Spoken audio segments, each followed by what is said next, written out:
Welcome to another episode of Hemp Barons. On today's show, Joy gets to talk about one of her favorite hemp co-products, hemp seed and hemp oil. Her guest has been producing hemp oil for nearly 2 decades. Let's join Joy's conversation with Roger Gussiaas from Healthy OilSeed.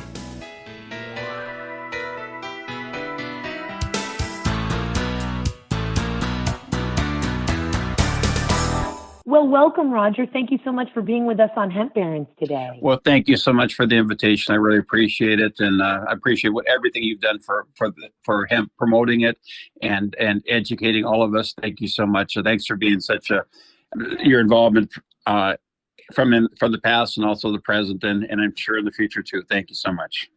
Oh, thank you back, Roger, and the largest thank you because you're involved in hemp grain, as you know, because we've known each other for a little bit of time now, brother, and worked with each other a little bit. I love me some hemp extract. I think CBD is amazing. And also, I've been involved in this plant for 30 years because of the oil seed and fiber aspects of the plant, with my 2 favorite products being hempcrete and whole hemp seeds. As we often talk about on the show, hemp seed is the densest form of nutrition that we can come up with in the seed. It is the highest digestible form of protein in the entire planet animal kingdom. So more digestible protein than soy, chicken, beef, or whey. And why is that? It has no trypsin inhibitors, of course. Trypsin inhibitors are these properties that exist in food, and particularly in chicken, beef, soy, and whey, that prevent our bodies from being able to absorb protein, in addition to the fact that it has almost a full supply or a full count of amino acids, just a little lacking in lysine, which we can get in other parts of the food supply fairly easily. And the fact that there's 60% at least edistin protein, generally speaking, in hemp grain genetics. So just the most valuable, absorbable form of protein that we can get, all in a gluten-free, vegetarian, fast-growing form. It's amazing. And then, of course, that cold-pressed oil, and as well as the seeds that have that perfect ratio of omega-3s to 6, those essential fatty acids. And why are they essential? Because we need to have them for our body and brain functioning, and we don't produce them in our own body. We have to get them from our food supply. And so, Roger, Healthy OilSeeds, which is your company, of course, has been involved in grain and grain processing for quite some time. You'll correct me if I'm wrong here. I think since 2002, based in North Dakota, and dealing with, of course, flax as well as borage, another medicinal plant, and now hemp. What brought you into hemp, Roger? And then tell us, please, about the origins of Healthy OilSeed. Okay, Joy, well, we started with oilseeds, or started with this business in 2002. You're absolutely right. And we were working at, I just thought there's opportunity in exporting some different oil seeds and also getting involved with some of the processing. And at that time, we really couldn't do much with hemp. In Canada, they could, but we could not in the States here in America. And in year 2016, I'd been involved with a small amount of lobbying in our state, trying to get to be able to plant the crop and also to process the crop in North Dakota. But I wasn't near as involved as what you were. But at year 2016, we were able to process hemp or grow hemp in North Dakota, and we were able to process it. I was one of the first to grow it. We got to grow 15 acres. There's 5 farmers picked to grow 15 acres each. We grew that. It went really well. I grew 2 different varieties. And then since then, I bought up all the hemp in the state that year, processed it, had a little bit of problem with marketing, crossing state borders, things like that, but it worked out quite well. Now we process, or for the last couple of years, we process 24 hours a day, 7 days a week, cold pressing oil, and we do cold pressing the hemp seed for oil and for protein. And we also do milling and sifting. That's kind of where we got started. Milling, of course, being, and when we talk about hemp and specifically, we're talking about protein powders, are we not? You're right. You're absolutely right. When you're doing this cold press expelling, you're getting 2 products. You're getting the oil and you're getting hemp seed cake or hemp seed meal. And then that's larger pieces. And we want to break them into smaller pieces so they'll dissolve easier and just easier to work with, depending on what kind of product's being used. But milling to make the particles smaller. Indeed, and folks often think, and I used to think, even as recently as I think 7 years ago, that hemp protein powder came from, you just took those hulled seeds and you crushed them up and it made a powder. Well, no, in fact, that would make a butter, not a powder. That it's truly, that seed cake, which is the co-product. And I love that I don't like to use the word byproduct at all as concerns hemp, because there is no byproduct in hemp. There are only co-products. I love it that you've taken it a step further and said we get two products when we press that seed. We get that incredibly rich essential fatty acid and omega rich cold pressed oil, so nutritious. And in fact, so nutritious that we don't cook with it, do we, Roger? We don't like it to go above 124 degrees Fahrenheit if we can avoid that. Isn't that the case? That's right. Yes, it is a little bit unstable oil. Any oils that are higher in omega-3, it just doesn't work well to go above, like you mentioned, that 124 degrees. It's so. I mean, that's a little bit of a, I don't know if you'd call it a problem, but that's one of the traits of oil seeds that are high in omega-3s. I don't think it's a problem or a challenge at all. I think there are oils that are best for cooking and there are oils that are best raw, and hemp is one of them. And that's all. It's just as simple as that, right? Indeed. And then, so you get that beautiful, rich oil, but what comes out the other side of the press, and I know, of course, because I'm co-founder and senior advisor to Colorado HempWorks, and these presses are going, as they are at Healthy OilSeeds, boys, 7 days a week, and you get this valuable, nutrient-dense, protein-dense seed cake out the other side. And that is what we can then mill into the different protein powders, and with different sizes of mesh, or sifting, for lack of a more descriptive term, so that we would get, with the thinnest or the smallest mesh, we would get the finest and highest content of protein powder. And then as the mesh or sifters become larger in size, we would get more and more of the hulls, which are the shell of the hemp seed, which of course have their own incredible nutritious properties, everything from very valuable dietary fiber to folic acid and other minerals, and those protein powders become from a more green color into a more brown color as the hulls make their way through those largest meshes. And are you doing any toasting over there by any chance, or is everything that Healthy OilSeeds is doing with hemp raw right now? We are doing some toasting or roasting, whatever. I guess I've heard it both ways, and we do some of that. Yeah, definitely. And we've also done a little bit of toasting the hemp seed just to get it a little different taste to the oil. Sometimes we've tried that a little bit, and just giving a toasted hemp seed oil. We've tried many different things, and we want to continue to do that. But it seems like a lot of people, though, prefer it raw. There's not so much demand in the toasting of the product, and just a little bit more demand for the raw product, it seems like. But we do it if we get an order. Indeed. So a custom order, so to speak, it can be done. And I think the toasting or the roasting, as you say, I love using the word roast. I hope you don't mind if I quote unquote borrow that term from you. I think I might prefer roasting. The issue being the same thing with the oil, and that is, if you're looking for really taking advantage of all the nutrition that hemp, the true superfood that needs a super cake, has, you'd go for the raw. Why roast it at all when you know that is going to, I hate to use the word, damage or reduce the true nutritional profile of the seed itself? And are you seeing, as we certainly are you seeing a large demand for USDA certified organic hemp seed over conventional? Yes, we are seeing a slight amount. It seems like it's a more growing demand for the organic product. I mean, if people want to eat something healthy, and most people are requesting organic, so we are getting a larger and larger growing demand for organic over conventional. Yes, but most of the conventional product is raised. It might have been raised in a field that had pesticides or fertilizers put on in the past, but it cannot. Legally, there are no pesticides labeled, so there won't be any pesticides put on it. But there's a chance that fertilizer could be applied.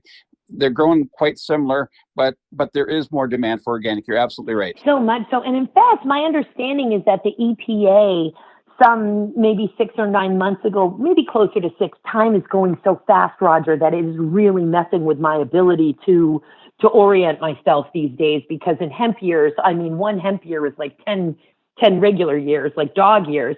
But that the EPA did, within the last 6 or 9 months, approve 10 pesticides for hemp.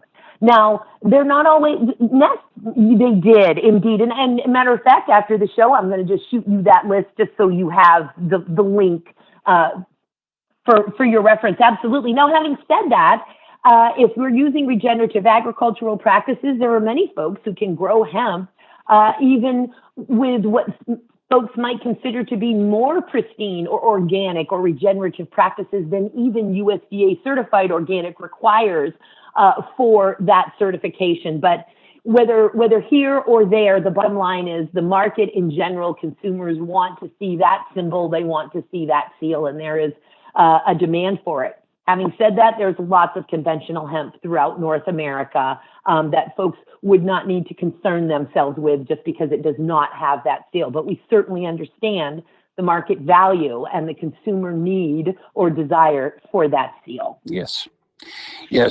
We do pesticide testing on all of our products, along with lots of other types of testing, including micros and things like that. But as far as pesticide testing, we've tested for that, even if there isn't, even on organic products. I mean, we want to make sure that all of our products go out and they're clean products and they're good, they're healthy, and you feel good about feeding them to your children, your mother and father, and dogs, pets, whatever.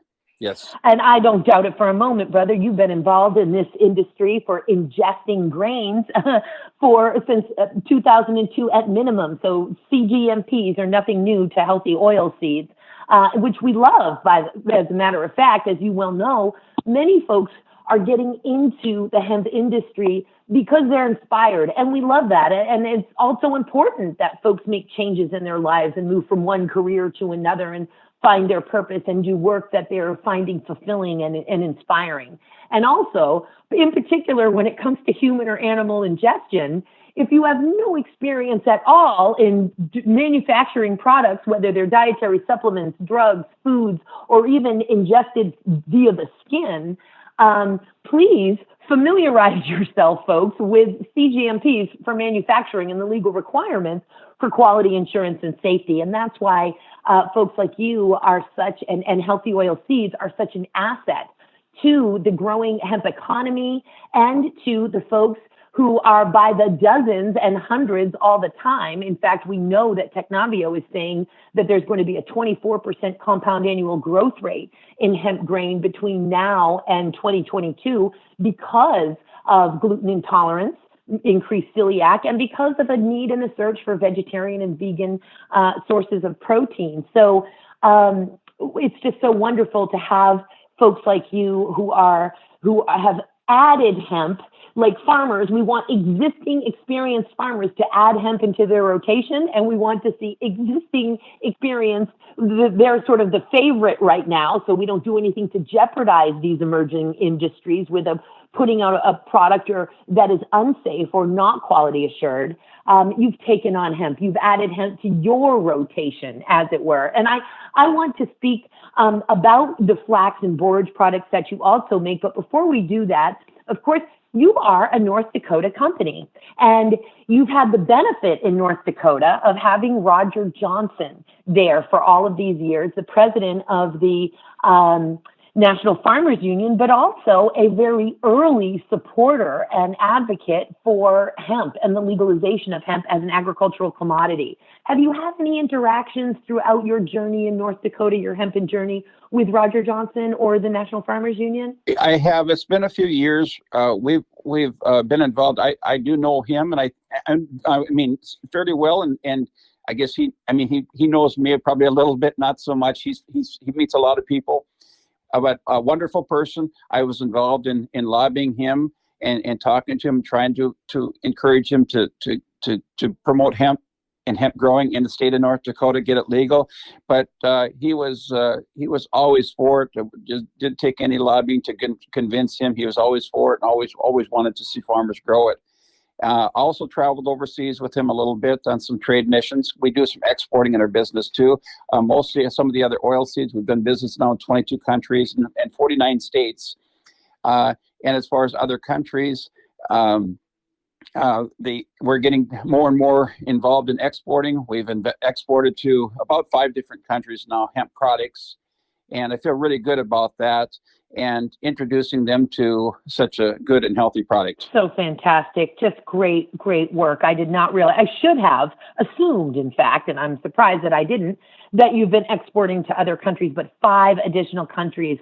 Boy, are you a huge part of building this supply chain, building the awareness, and again, building the hemp economy. We need folks to vote with their dollars to really show the demand for these products. And when folks are putting out high quality, safe, fantastic products like Healthy OilSeeds and going out there and educating and networking, that's really chopping the wood and carrying the water for advancing and delivering on the promise of this most versatile and valuable crop.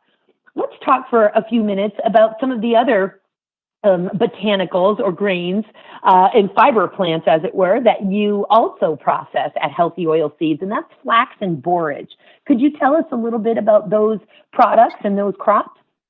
Well, we first got started, both of those crops, flax and borage, are the first crops we work with, our first oil seeds we work with, and we had some demand or had a chance to getting involved in exporting and then processing of both of those two a little bit, producing some oil and some cake or protein from both of them.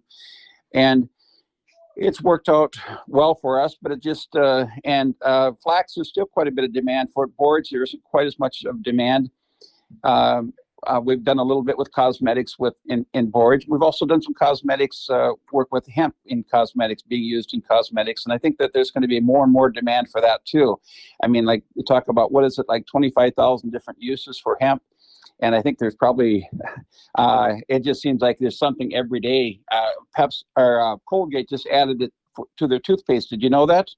Hemp oil? I had no idea. Roger, you are filling me in on a pretty hot news tip. I had no idea. I'm going to be Googling that the second we're finished with this interview.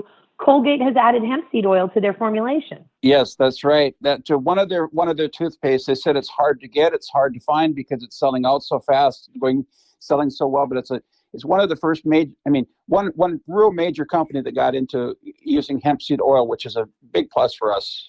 A major plus. And I wanted to say that between the cosmetics and the industrial sealants and coatings, those uses, we don't want to use hemp seed for biodiesel. We'd love to use, the methyl or ethanol that can, methane and ethanol that can come from separating or fractionalizing the sugars and cellulose and hemicellulose and lignans of the plant, but not for fuel. But I think we're going to see lots of demands for these cosmetics and industrial products as well as time goes on.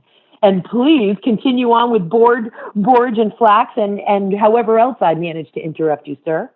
Okay.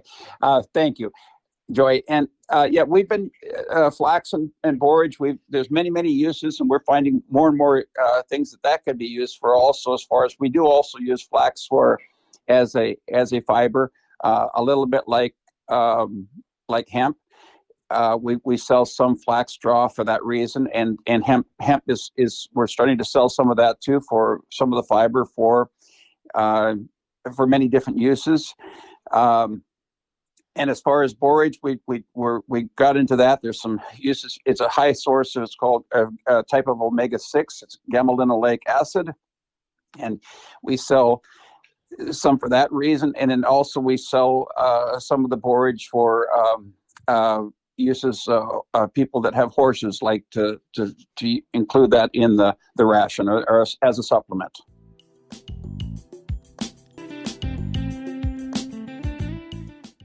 And that gamma-linolenic acid of which you speak, that is, of course, that's a long-chain polyunsaturated essential fatty acid, which is very difficult to come by. I didn't realize that borage was a source of GMA. That's fascinating. And what has really fascinated me about your answer here is, and you'll correct me if I'm wrong, but it sounds like we're not just processing grain at Healthy Oilseeds, processing the fiber as well. So are you also processing the stalk of the flax plant in addition to the seed, and the stalk of the hemp plant in addition to the seed, Roger? No, we are not. I'm sorry. I didn't mean to confuse you or anything. I'm sorry, or mislead you. We are just selling some of the fiber as far as to some companies that want the fiber, but we aren't processing. I'd love to be in it, though. I think the fiber side of hemp is as promising as the food, or maybe even as promising as the cannabinoid side. I think I'm really excited about fiber, but we're not really in it right now yet. But we'd like to someday. Got it. Of course. We're always talking about in hemp because it's so versatile. You know, we could add a line, meaning adding another aspect of the processing process to the existing facility, right? And one of my biggest heroes in hemp is Albert Dunn of Dunn Agro in Holland. Just absolutely adore him. He's created the Hemp Bull. He was a great resource, and still a major resource, obviously, but we don't have to necessarily import from Holland anymore, thank God. Hurd, or that inner woody core of the hemp plant, processed to a specific geometric particle range and other specifications, so that it is a consistent building material for hempcrete, which is that construction infill. And then he added a line. He added the ability then to take that bast fiber, the outer bark of the hemp stalk, and process that into non-woven mats for growing mats and insulation. And then over time, he added a line and made this beautiful hemp bull combine so that it went and takes the top of these long fiber plants and takes the flowering tops and leaves from the top, which only have about 3 to 4% CBD, not like these marijuana-looking or individually cared for high extract hemp plants here in the United States that have much more resin and much more CBD content, but are only being grown for their extract, whereas Albert Dunn is growing for that valuable stock, as well as that 3 to 4% flowering tops and leaves at the top of the plant. And then he extracts those and has a little CBD product line that helps move the company along for both pets and humans. So we see this ability to constantly be adding a line. And I so hope that your vision eventually comes true for Healthy Oilseeds. You are certainly perfectly situated for that, especially in the great state of North Dakota. And in fact, maybe another way that I could ask the question, which what's coming up, is how on earth are you getting your hands on the fiber when you're processing grain? Because, of course, for Colorado Hemp Works, we're purchasing the grain cleaned, hopefully to our specs, so we don't have to re-clean it, and then we process it. Whereas Healthy Oilseeds is a 3-generation farm. Farming is really in your blood. Are you getting the fiber aspects of this from the crops that you're growing yourself or some other source? Well, we are not farming anymore. I farmed for 38 years. I farmed for a long time, and I lost a son a few years ago, and he was very involved along with this business, our oilseed business, and also our hemp business, and also our farming. He was very involved with it. And I just decided I couldn't continue doing both. So I rent their farmland out. And I grew hemp in 2016. That was my last year of farming. We had a little larger farm, about 5,000 acres, or a little over 5,000 acres. And I decided to get out of farming. I just couldn't handle both businesses. So we rent our farmland out, and we are running this oilseed plant. And it's very busy the way it is. And so I'm not farming anymore. Got you. No, it's not an easy life. The farmers are the true heroes here. And I'm very excited for a world that has lost that awareness. Not all of us have lost that awareness, and there are a tremendous amount of very dedicated folks, from permaculturists and regenerative agriculturists to, of course, the gigantic existing farming community that is well aware of the fact that if not for the top 6 inches of soil and rainfall, we would all be dead. It is all on the farmers, and they're the ones who take the risks. They're the ones who take the hits. And for folks who think that farming is simple, farmers are meteorologists. Farmers are IT departments. Farmers are agronomists. Farmers are some of the most intellectual, dedicated human beings that we have contributing to our life on planet Earth. And thank you for the 38 years that you dedicated to serving in that critical role for human survival. And also, you have well earned your retirement from farming, Roger. And we're so glad. Well, thank you, Joy. I appreciate that. And I have 38 years of farming. I love farming. And I have, after getting out of agriculture, production agriculture, or getting out of farming, I have more admiration, respect for farmers than I've ever had. Like you just said that that as far as all of the risk taking involved and it's and you're out of control. I mean, or so many things are out of your control as far as there's governments that are involved with your business, and there's Mother Nature and the amount of rainfall, or the too much rain, too little rain, not enough sun, too much sun, all these things like this. And it's a very tough business, and I really have a lot of admiration and respect for farmers. You and me both. And when we discussed the fact that in Canada in 1998, as you know, they started to regulate federally, not on a state by state or province by province.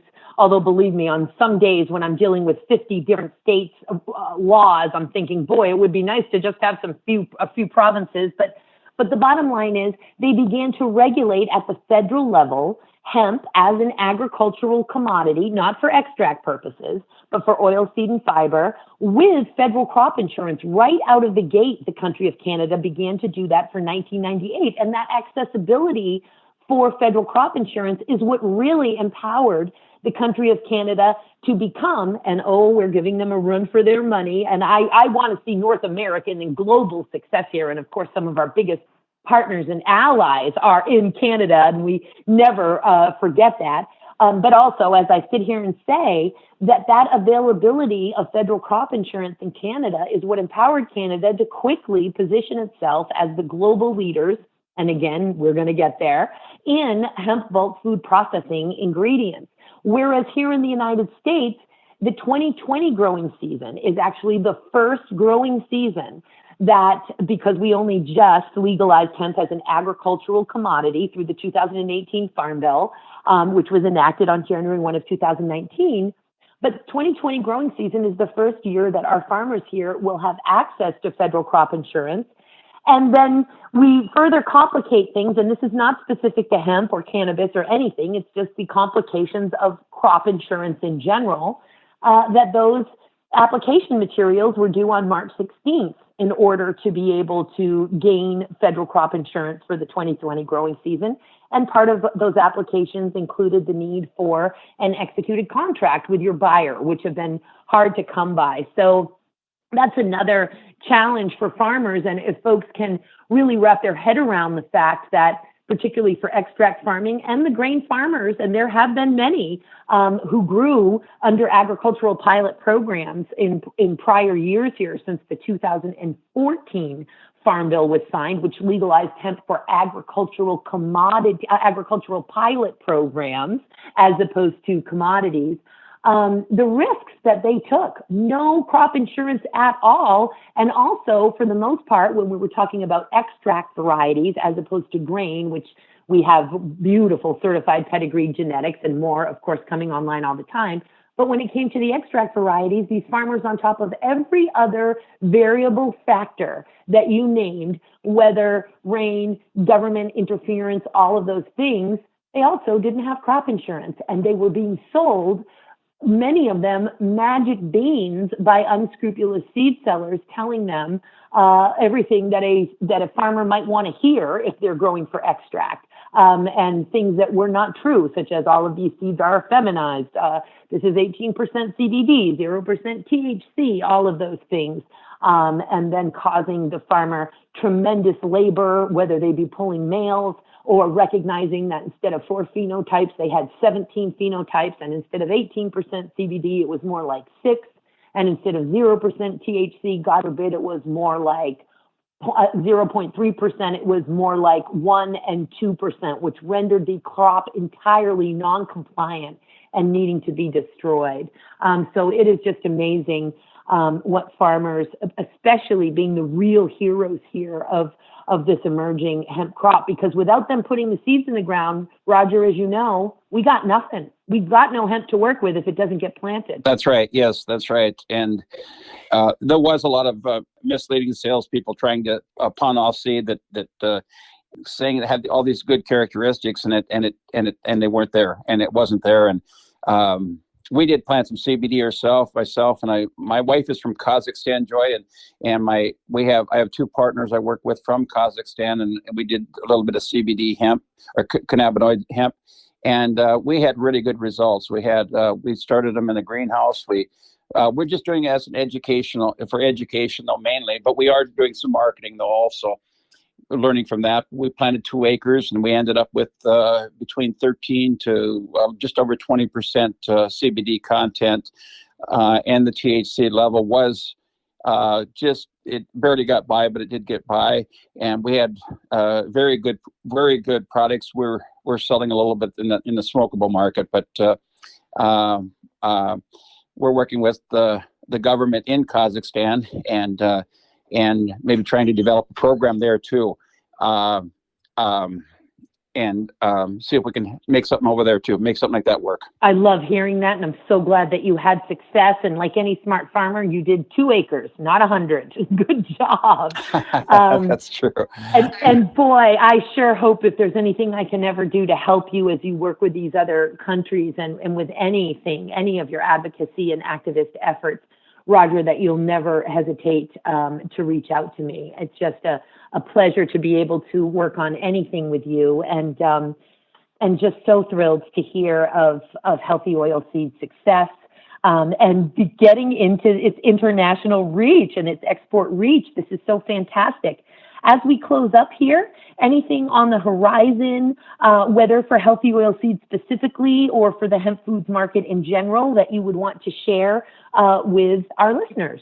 Well, we'd like to get into a lot more exporting. I mean, we've exported, and when I talk about exporting, we're not exporting like a 5-gallon pail or a 55-gallon barrel or something, but we're filling up full containers full of product. We'd like to get into do a lot more exporting, and there's a lot of countries we're working with that.